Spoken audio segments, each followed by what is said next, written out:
I'm Eddie Krawiec. I'm Andrew Hines. I'm Angelle Sampey, and this is The Skinny. From Fathead Studios in Speedway, Indiana, this is The Skinny. We have an exciting show coming your way today with one of the most iconic teams in all of motorsports. When you think about NHRA and some of the big names, well, certainly Force, Coletta, and Schumacher would come to mind. But one would be remiss if they didn't also include the team Vance and Hines. The team and the company have been winning for 40 years, and we have all three very talented and extremely successful riders on the show. We both tune our own motorcycles, so Andrew's crew chief on Angel's and his, and kind of he oversees mine, and I kind of do my own thing with mine, and it's because we think the same on a lot of stuff, but we still have a little bit of a different view, and by doing that, it allows us to kind of try 2 or 3 different setups every race. And what I mean by that is we take what I'm doing over here, we take what he's doing over here, and we take what hers is usually somewhere in the middle of our two. And now when we make one run down the track, we now have 3 runs of data. And what that allows us to do is usually going into Saturday, going the right direction. We've been struggling, I would say, as a team. Maybe the results last year didn't show it as much, but I would say we struggled. We didn't run where we think we should have with any of our motorcycles. Her bike, the greatest thing about it is, and we've never had this luxury, is it's got so much ballast on it and weight where it needs to be. Like her tuning window is the garage door. Andrew's and mine is like The window on the garage door. Yeah, I was going to say, run into one little section of that window, and that's where ours is. And that's a huge benefit because, like, when the track gets greasy on us, a really tight track, we might be able to go 105 consistently. Her bike goes 103, 104. Track gets really bad, greasy, and NHRA's kind of changed their prep procedures and everything that they've done in the last year to kind of harness the top fuel guys. And what I'd like to say is kind of slow the sport down. But our stuff will go 108, 109, and tend to knock the tire off, and her stuff goes 105. And we're like, man, what the hell do we got to do? It's like we got to cut our legs off and put an extra 40 pounds on the front of the bike. And that's what we love about it. And if you race at a level to win a championship, all those little minute things that become so important. I mean, to get into the hunt is one thing, but to then be good enough to actually go out and win is a whole other thing. And like you said, I mean, just that 2 or 3 pounds over the front tire that can make a difference, and a couple of hundredths, 2-3 hundredths in your first 60 foot, and then the rest of the deal's done. It's over right there. So it's just incredible how important those little details are. We've tried racing. I'd say the success in my career was always ride and race to be there and be good all the time. Don't do stupid mistakes and try not to push it too hard. And if you have a really good motorcycle under you and you are really good that day, chances are you're going to win. Yeah, there's not a lot of times where we come back to the trailer and probably really never, that our crew guys are just disappointed in what we did. They understand that we've done enough to get where we are now, that if we go out there and, we might have a bad light and cut a 50 or 60 and get beat on a hole shot. And that's probably the great thing about our team is they're not... they kind of go with the flow. Nobody's dejected, man, you screwed up. We come back to the trailer and tear down and move on to the next race. That's kind of our mentality. We don't the preparation we do at our shop here in Brownsburg is really, I mean, that's all our work is done here. We get to the track and people may not see us working that much at the racetrack because we've done so much preparation to get to each and every event. You see some other teams out there and there's chaos going on sometimes, and they're rolling in the track, no motors in the bikes, no nothing. Bikes are all apart, got to put them together, and it's like we say, we go to the track to race, we don't go to the track to work, and races are won and lost at the shop. If I go out there and I fail to perform, I really feel bad for the guys on the team because they're the ones that are putting it on the line. They're leaving their families, they're at the shop endless hours when we ask them to be, and if there's some reason we don't turn on our win light because it's a rider's fault, that's when it comes home to hit me that, hey, I just let my team down. But we come back to the trailer and they fight through it and they say, hey, we'll move on to the next one, we'll get them. I mean, we even told Angelle that when she came aboard, that was the number one thing was we're not going to sit here, yell at you, and beat you up because, like, Terry's probably only ever called me twice after, like, a loss, and not to yell at me, to ask me, hey, what are you thinking? But it's like you go through these funks as drivers or racers or whatever it may be, and you got to battle out of that. And that's the key. And that's what I told Angelle is there's no extra pressure. You're not trying to prove anything to us. You're here because we know you can do it. If you make a mistake, you make a mistake. Just learn off your mistake. As long as you don't make that same mistake twice or 3 times, we're all good. And I think that's the key to really the fine balance of being a racer to a championship caliber racer. Yeah, nobody carries that nasty attitude. If there's a nasty attitude on the team, that person's got to go. So it only takes one to ruin all of that atmosphere, that chemistry that's so critical to winning a championship. And I agree with you. Everybody knows they're good. Everybody's really good at their job. And you have a ton of confidence in all of your colleagues on that team. And when somebody makes a mistake, it's like, hey, man, I made a mistake. It happens. Yeah. You know, everybody buckle down. We've got the best in the business. We'll go get them next time. And I think it makes it even better when you go back and you say, I screwed that up. Yeah. You know, you don't go back like, it's the clutch lever fell off. You know, it's like, no, you let the clutch lever out. So, no, I mean, it's just the way it is. I've got to ask you, Eddie, because I have to get an impartial answer. I can't ask him. And Angelle hasn't been on the team long enough. The same level of engineering intelligence that Byron has that acorn fallen close to the tree with both Matt and Andrew? Do you see that with those two?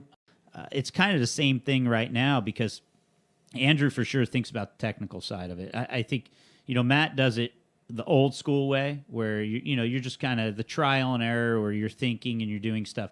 He's thinking about it on the engineering side of it and trying to put a theory or a reason behind it. And that's the way that you can kind of print out your roadmap. And what I mean by that is when you have proof and you say, this is why it works. Not, well, it works, but I'm unsure why it works. So when you go back to it the second time, it's going to work. It's not a question of if it is or isn't. We've kind of done that with our motorcycles with programs and clutch programs. And everything we've done over the last probably 2 years has a road to why we did it and a path to how we got there. Matt's been an instrumental part of the whole program from when he came on back in 2003, basically, all the way on to the last 2 years, and he still is back at the shop. Matt's been back at the shop working, doing things like that. He's the one that designed the chassis that we're riding on now.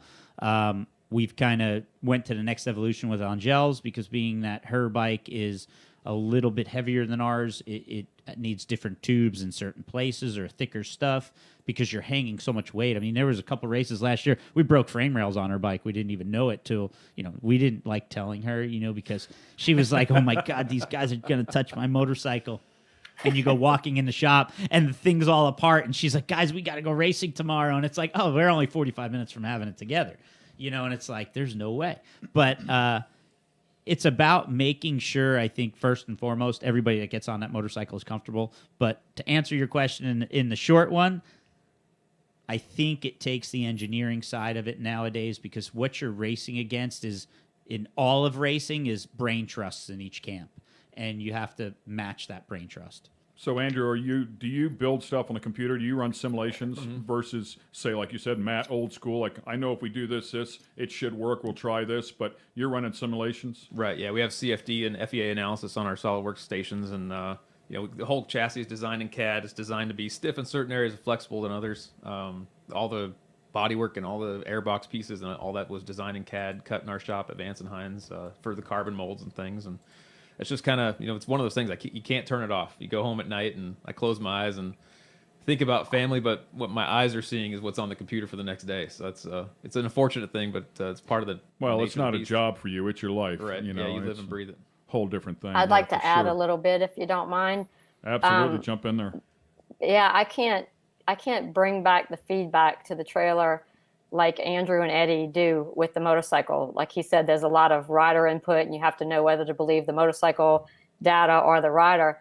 I'm not there yet, and I don't know if I ever will be able to give them the information that they can bring back. So Andrew is exceptional at watching my runs, whether he's standing on the starting line or viewing the video, or even sometimes he's come back with changes after watching the television show. He has so much to do with the success of my motorcycle. And I know that I didn't show it last year, but I hope to show it this year, how awesome he is at not only, designing the things that I need. I mean, he designed the brake lever and the seat for me. There's so many things he's done to make me comfortable on that motorcycle, but he's also helping me drive it just from watching me with the little feedback that I can give him. So what he's able to do on the engineering side of it, to me, is amazing. Just like you, I had no idea what he was capable of. I've learned so much over the last year, and I brag on him all the time. I don't know if I make him uncomfortable or not, but he is truly amazing. And I couldn't have ridden the bike as well as I can today without him, and even Eddie. I mean, they've both just been amazing at helping me learn how to do it. But Andrew's really made me comfortable and done everything that he can do to make that bike fit me to a T. I mean, if you're going to schmooze somebody, it might as well be the owner's son, right? I'm just kidding with you. I'm just Or kidding the guy on with the you. keyboard. Well, I mean, it was They were like, just laying up there. I had to at least hit it, you know? It's like, Hey, Angelle, remember that one day you said something bad? well, it was like early on, we're both giving her information, and then we talked, and we both came to the agreement. It's better if one person just kind of picks and says, this is what you should do, because otherwise you start getting direction from too many areas. I mean, that was part of Matt's deal when I came on the team. It was, hey, if Eddie fails, you fail. That was what Matt kind of got told, and that's what he got told. And, so that's the important part. And it was kind of the whole deal with Angelle coming aboard. It was like, hey, this, we're bringing the girl on underneath you two guys. This is on you two guys to make sure she goes down the track. I want to see her succeed. He wants to see her succeed. None of our team guys want to see her fail. I mean, we want to make sure she could win. And, that goes for me. It goes for him. Unfortunately, at the end of the day, there's only going to be one winner. Whether it's him, me, or her, I don't really care, because I think it's a team win at that point. I'm kind of at that point in my career where I'm past having to win. It doesn't mean that I don't want to win. I want to win. But it also means to me that if I'm part of the crew or I'm part of this success to get to that trophy, you accomplish something. You didn't accomplish it if nobody got it. And I would rather see somebody get it than in my camp than somebody else get it. yeah, I mean, a goal of finishing first, second, third in the points would be, an incredible effort, out of the team. And everybody's a winner, at that point. And everybody comes back and gets to play again the next year, too. So super important. Hey, Angelle, I want to ask you something. You say you don't know that you could come back with the information that these guys are coming back with, but I want you to go back into your championship years when you won 3 of them in a row. And what was it like with George at the time? I mean, I'm guessing George played Andrew's part where he was watching and had a bunch of information to give you, but what were you coming back to feed George at the time? Did you feel like you had the information that these guys give back now?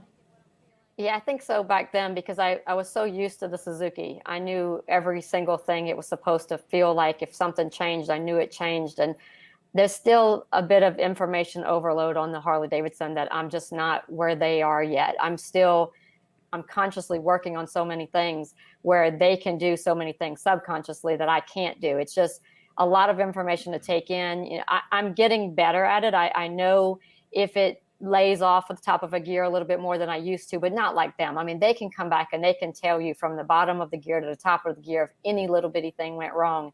And I just can't feel that yet. I'm getting there. I hope to get there. But like I said, if I don't, Andrew pays attention so well. He knows what to do. There's just been times we've met downstairs at the hotel for breakfast, and he walks in and he says, hey, I thought about it last night and I know what we're going to do. And then he'll change something. He's changed my riding style. One morning he said, we're going to try this. And then he's changed things on the bike. We're going to try this. And every time he says that, it gets better and better and better. He hasn't made a wrong decision yet. So I wish I could give more data, and I'm going to really try to do that this year. I'm going to try to learn and pay attention to what the bike's doing. But I know that if I can't, I'm still in good hands. I know I'll get one of those yellow hats this year. I'm pretty confident about it. Hey, I got another question for you. Reading some of what Matt did back in the day, I think he had been to, in his first 5 races or something like that, but had yet to reach a final, and the bike was fast. And he said he had a secret conversation with Terry. And then the next race, he went to the final round, and then he won the 2 following races back to back. So I'm curious if you had a secret conversation with Terry, or has Matt ever told you about that secret conversation? And the same to you, Eddie. I'm not sure if Matt ever shared that with me. That's a new one for me. It was probably part of a bonus incentive program. Like, hey, if you win this race, you get 50% of the bike earnings. It's like, your dad won, I won. You're the only one stinking it up here. Maybe pick up the pace, huh? I kind of went through that early on in my career with the team, and it was like instant success. I jump on a motorcycle, I go to Gainesville, 07, and I tested. I think I rode the bike. I think I made 8 passes before I went to Gainesville, and we go to Gainesville, and I go to the semis. Tore all sort of up, broke 2 motors, just. Not my fault, but I mean, stuff just broke. And it was like, man, I went right to the semis. I was like, this is going to be good. And then, second race was like, okay, I think second round. Then I had a DMQ in Atlanta. And I'm like, oh, this sucks. And partially it was because of me. I was having a hard time riding the track, and I never really rode a bar bike in Atlanta, and the right lane pulls you hard right. And I was on a run that would have put me clearly into the middle of the field, and the thing just hooked hard right in the right lane, and I had to shut it off. And I'm like, man, DNQ. I couldn't believe that. And so I kind of went through that whole path, and the next thing you know, I started doing pretty good towards the middle part of the year, went to some finals with Andrew in the other lane and Brainerd and stuff, and next thing, I went to a final in semifinal, lost in Denver. My throttle cable broke, and then went to the final in Sonoma, and the bike bogged against Matt Smith. I mean, I could tell you. We can tell you all the races that were bad. Yeah, and so it's like, okay, so I'm going to all these final rounds, and then 08, I go out there, and I'm like a gangbuster going to finals, and I still can't win a damn race. What the hell? And then finally 09 rolls in, and I win a race. I win Atlanta, my first place that I had a DNQ on the Harley. So it was like a bittersweet deal, but it's so crazy. I really do believe once you get there and you learn your path to winning, you learn how to not overthink it. And that's the key. Like, man, as soon as I started winning in Atlanta in 09, it was like win. And then, finals. And I'm like, what did we get ourselves into here? it all clicked, and it worked. And I really think it's about understanding how to get there, but even more so, it's about calming your nerves, knowing that you have the ability. And once you know you have the ability in a champion's mind, you become unstoppable. What was that mindset like? I mean, you're coming to the end of the year. You've got a shot at this championship. Hey, man, I can win this championship. I haven't won a freaking race all year long. Which one do you want to win the most? Of course, the championship is there. It's like, that's going to solidify my ride for next year. I got to hang on to this, but I want to freaking win, man. I to this day, I still am confused about that championship. Like, I won the championship. I mean, clearly, but I still don't feel like I won the championship. Like, yeah, we didn't. I didn't either. I didn't feel like we won it either. Yeah, but I was pretty mad about it. It's like I tell everybody, I'm like, the year that I feel like I won the championship was actually 09, when I lost it by 2 points to Arana, because I went out there, I went to 11 final rounds, won I think 9 races that year. I crushed it, I killed it. And it was like, at the end of the year, I had nothing to show for it. It was like, okay, I didn't win the championship. One of those years where any other time what you did would have certainly won the championship, but it was only good enough for second place. Yeah, I mean, Formula One guys were commenting on my championship deal. Everybody, like, that was a huge thing across the motorsports industry was, man, that guy just won a championship. People are saying, well, you shouldn't have won a championship if you didn't win a race and this. And I'm like, well, I won from being consistent. That's the way I viewed it. I was the most consistent rider all year long through that segment. And, it's great. I love it. To me, now it's like the icing on my cake. That's a story that you could just talk about. Only second person in NHRA history to do that. And he had a couple of wins in the previous year. Yeah. You had 0 wins and did it, so you do hold that honor, I think. I'll give you the nod. That was what, Gary Beck in 1980 or something like that? That wasn't Gary Beck. It was Rob Bruins. Yeah, Rob Bruins. Yeah. Okay, but it was around, what, 8 races a year or something like that? Yeah, it was like, here we are racing 16, 17 events a year, and you would think at some way you'd find some... Now... It wasn't a points race. He did win the money at the battle. I won the battle so that year. He did have some hardware. It wasn't a Wally. Something. But I got the big paper check that's $75,000 and a crystal trophy. So that was cool. But man, it's an interesting ordeal. But I don't know. It's still one of those weird things. I still say it to this day. The championship year for me was 09 when I didn't win it. So what typically goes on behind the scenes at the racetrack? Are you guys nudging each other all the time? Is there always something going on? I mean, we all see the Penske games going on with Newgarden and Pagenaud, and all those guys are always doing something silly. You guys, is there ongoing stuff behind the doors of the trailer? Oh, there's constant ribbon going on. It's just you find if anybody shows one little weakness, then our team has a way of gravitate honing in on it. Oh yeah, you find that little rift and you just slam it open with a knife. But we have a couple of guys on it. Like Scott, our engine guy Scott. He's quirky. Yeah, but man, he leads himself right into that road, and it's like, you watch, I'm going to rip the hell out of him right here. And it's just, you blast him.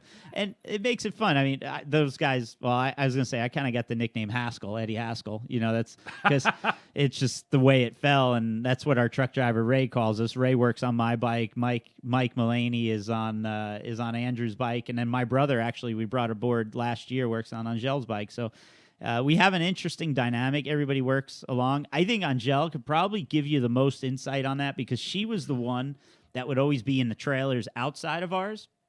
So everybody always said, well, you could bleep here. So it's like, oh, there's the, it's like when you look at they don't have any fun in that trailer. No but personality. It's like, we are there to race. When you see us, we're there racing. We're thinking about, and the reason why we don't have any fun at that particular point is because we're thinking. We're constantly walking around thinking. But when the time comes to have fun, you got to have fun. If you're not, it's true. It makes a total stress environment. I mean, most nights one of the things we're all is walking around with a red Solo Cup. So it makes for better nights. And when Eddie's driving the rental car, you better to just wear your helmet. So that's what I'm going to start doing this year. I'm going to wear my helmet. She's sitting all the way in the back. She's like, you hear like,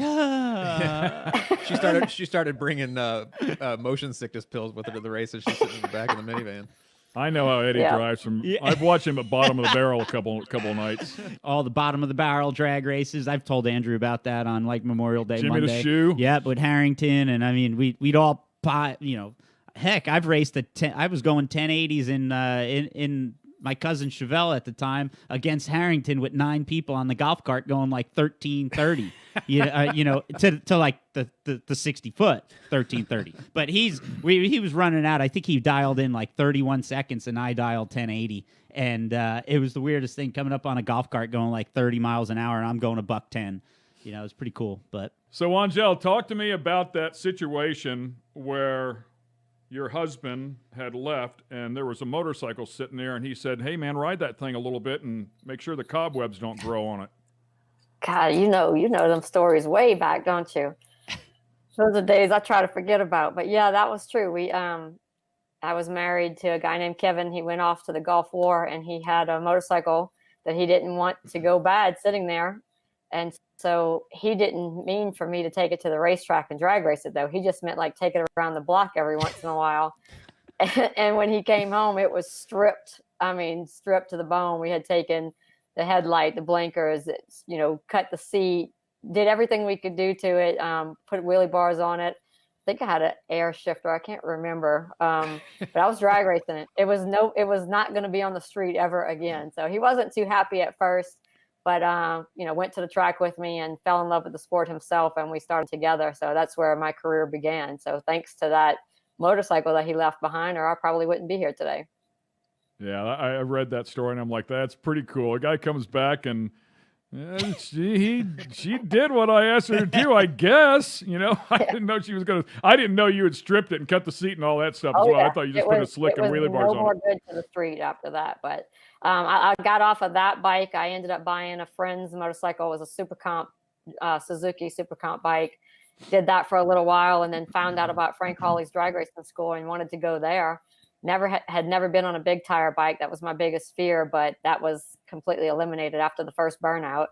And the rest of the story is got hired from Frank Hawley's drag racing school by George and started racing with Star Racing. I mean, my career started when I was 6 years old on dirt bikes. That's where I began racing motocross with my brother and my dad, and it just evolved over my whole life. So I'm completely obsessed and addicted to motorcycles, and started racing against the Vance and Hines team like we talked about before, and wanted to beat them more than anything in the world. And I thought my career was over actually a couple of years ago when, lost my deal again and figured it's time for me to stay home again. I had already retired once, and if I retire again, I'm not coming back this time. And then Andrew and Eddie called and asked if I was going to be at the PRI show, and offered to have breakfast with me, which was really strange. Why do these guys even These guys must be bringing me to make fun of me about losing my gig. What are you going to do, poison my pancakes? What's going on here? Exactly. And the really weird part was, so they take me to, what was it, guys? The breakfast joint? Flapjacks. Yep. Flapjacks. So it's like, that's where everybody goes to eat breakfast, right? All the racers are in there. Oh, the best Brownsburg has to offer right there. Yeah, and they're telling me nobody can know about this meeting we're having. Then what the hell are you taking me to Flapjacks for? So we're in there, and the whole time we're sitting at a table, they're constantly looking at the door, looking up, see who's walking in, who's looking at us. I'm like, this is so weird. I don't know if they're planning to kill me. We were just looking a sticker with the bill. We were like, we could tell if somebody's coming and go like this and get the bill and leave. I really had no idea why I was there. I had thought that maybe they would ask me to ride on the team, and then I laughed at myself because that was just utterly ridiculous. That's never going to happen. I didn't know why they wanted me there. And then we started talking about the possibility of putting a third bike and would I be interested in riding on a team? Yes. That's how fast I answered it. We're thinking about putting a third bike. Would you be? Yes. And they said, well, don't you want to hear what's going on before you say yes? I'm like, nope. Yes. No, you had me at breakfast. Yeah. Made her eat donuts. Donuts is like her week, it's her kryptonite, let's just say. So I don't know why they want to get me to get fat, but they're constantly trying to make me eat.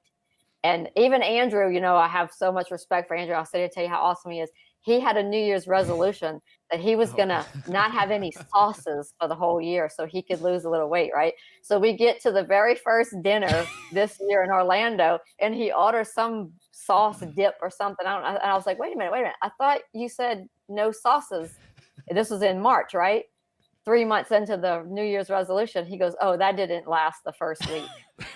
So I was like, how am I going to stay on this diet that I want to be on when Eddie's sticking donuts in my face constantly? Andrew's ordering every fattening appetizer on the menu. They should be 240 pounds. I don't understand how they eat what they eat, and they're not big. They're little. You can't even tell. I mean, they have a deal disgusting. They have the same deal my wife has with me. Here's the thing: she eats and I gain the weight. It's a partnership. So they've got somebody with them that they eat and then somebody else gains the weight. That's funny. Yeah, I read that that at the age 13, your parents were finally trying to get you off a motorcycle and said, "We have a son, we want a daughter." Mm-hmm. But it was a battle. You didn't want to do it, and then you've maintained that. So you're also heavily involved in MMA. Is that correct? Yeah, that's how I met my husband. I was training in MMA. I'm a jiu-jitsu girl, and he did full-blown cage fighting. But that's a true story too. My dad forbid me to ride anymore because he was sick of the tomboy I had turned into. So my mom attempted to put me in beauty pageants thinking that would fix me. And the only thing it did was made me even more competitive. It was another way to compete. And we found that I was in all these pageants. We were doing 10, 12, 15 a year, and I was getting third runner-up, second runner-up, first runner-up at just about every one, but never queen.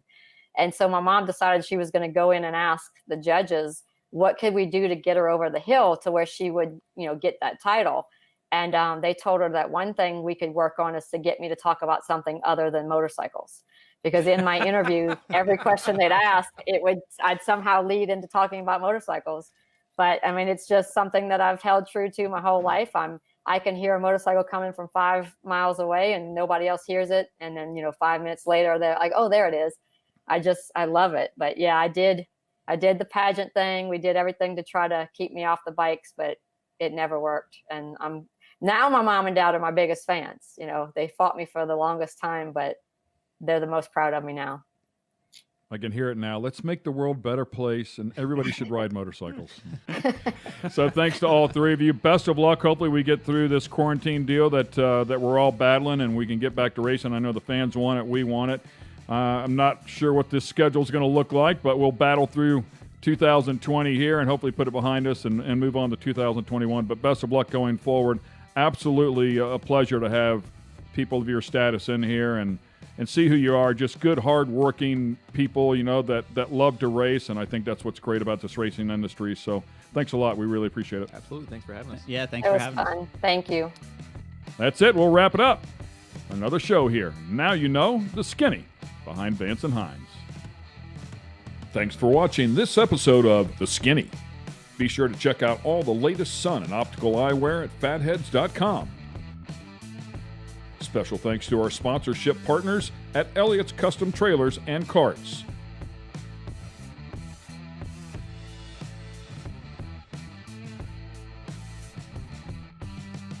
This has been a production of Fathead Studios. Please remember to subscribe.